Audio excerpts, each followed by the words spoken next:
Hi creators, it's Claire from Springworth and I am going to undertake a scrappy project. Ever since I found these strips and these triangles in setting up for Aunt Eliza's stars, I've just been so eager to get started. So let me bring you in and show you what I'm thinking. As I said, I have a bunch of strips. Now some of them are pretty thin. I got some new rulers too. What, 1¼ inch just wide and not very long. And what I think I will do with these is I will try to do a kind of diamond. It's kind of hard to set up. So we go along and then I'll trim that to be square and I'll get that diagonal version of strips because they are big enough to give a 1/4 inch seam on either side. And I have some patterns and I can also cut more of this because I do have a lot of that. I'm going to try and make this as random and scrappy as possible. I'm just going to lay all the strips out to see what I can make. I'll choose in the wider strips because that's the project idea I have in mind. I'm going to do that, lining them up edge to edge so we can get a bit of a diagonal end result. Definitely need to bring in some of that. This is very solids, and I'll probably bring in some more red as well. Now I don't want two of the same color together, but I don't want an alternate light blue every time either. Without an end project in mind, I am not quite sure how long I would like this to be. I guess you would call that improv. I'm just going to call it some fun. Throw together some shapes, get them in the machine, and see what the outcome just creates.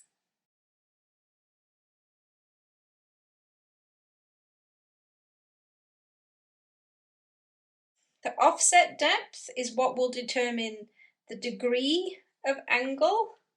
If it was shorter, you would just end up with less of that diagonal. So I don't want quite a pronounced diagonal. I don't want it to look like it should be square. So I will probably offset, what's that?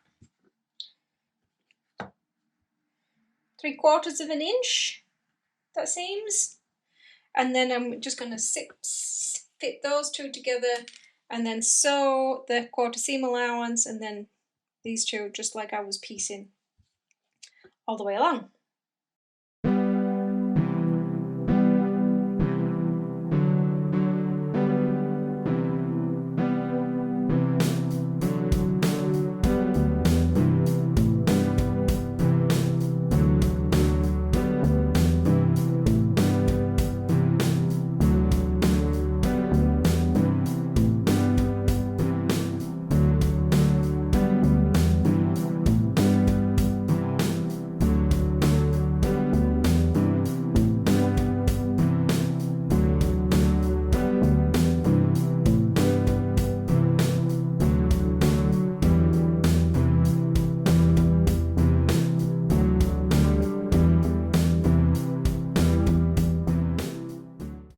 Promised I wouldn't sew it all, and I actually just ran out of thread on the top. So this is where we're at. This is the stepped line, and I did get this section reversed and my step got a little bit out of order, so I had to correct that. But this is the triangle, the diagonal, so that's kind of what it will look like straight. If you imagine trimming off the top and the bottom, it isn't going to be very wide, 3-ish inches. I will iron and press that just to double check that it's going to look like what I expect it to, and then I will finish the sewing. I've got lots more strips, so it's going to be really long. I will actually consider doing 2 strips, like what's the word? Parquet floor, where they come to a diamond. I bet that would look awesome if it's too long. But what's too long if you don't know what the project is? Let's find out. Just in case you are struggling with my visual explanation, I thought I would bring in a couple of pieces of fabric to show you how this will look when it is trimmed. So we're going to trim that way, and then this is going to be the kind of the squares. And then what I was thinking just then was I could come in kind of, this is a bit more difficult to show you, but where the diamonds all meet in the center, and there would be just random colors and random width, but you'd get that straight line down the middle, and then another straight line of diamond diagonals, not diamonds, matching up to it. So they would kind of, they would all meet in the middle like that, and you had have one coming in, one coming out. If you know what this pattern is called, let me know in the comments.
I just finished sewing all the strips together and came across a problem I'd not anticipated, in that all my strips run on the same diagonal, so I can't offset them. Like if you spin them around, they still run this direction.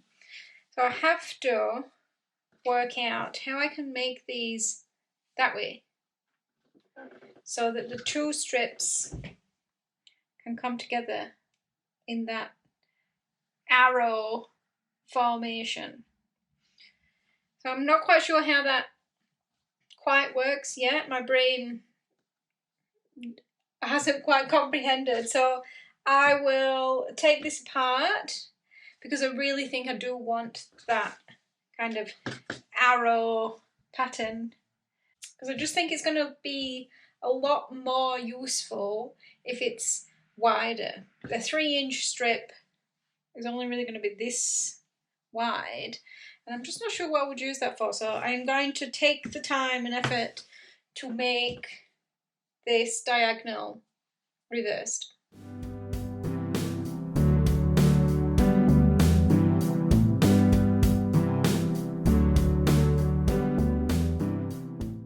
Good news, I have worked out what I need to do. So on this side, I was measuring 3/4 of an inch and going kind of upwards from bottom left to top right. And in order to do this, I kind of need to go downwards. So I'm 3/4 of an inch and then going down top left to bottom right. So I'll put this one here, and then we'll go down that way. And then basically I've got a reverse mirror image of what's happening, and I will be able to trim and then attach these two pieces together.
here is draft one. And I say that because some of them aren't quite the perfect placement, so I will take a little bit of time when I have a little bit more patience to correct those. But just look how good that looks. Absolutely much better than I anticipated. I'm so happy with that. Love the mismatched, non-patterned, yeah. And then I added some little squares at the end, these triangles in particular, just to square that out. Not quite sure what I've done at the top has had the same effect. So a few things to adjust. I think for now I'll just admire this scrap buster. There is from this going to be some cut off trimmings. I wonder if I can find something to do with those. If you have suggestions, definitely hit me up in the comments. But I'll leave you with this. And then I'm looking for suggestions on what do you think I should do with it. So it will be just over 6 inches, maybe 6 inches wide with binding, 24 inches long. What should I do with it? Let me know your suggestions, ideas in the comments. And thank you for joining this scrap buster. It was actually quite a quick project and really very enjoyable, that creative freedom. So if you have some scraps, I encourage you to go dig them out and see what you might want to do with them.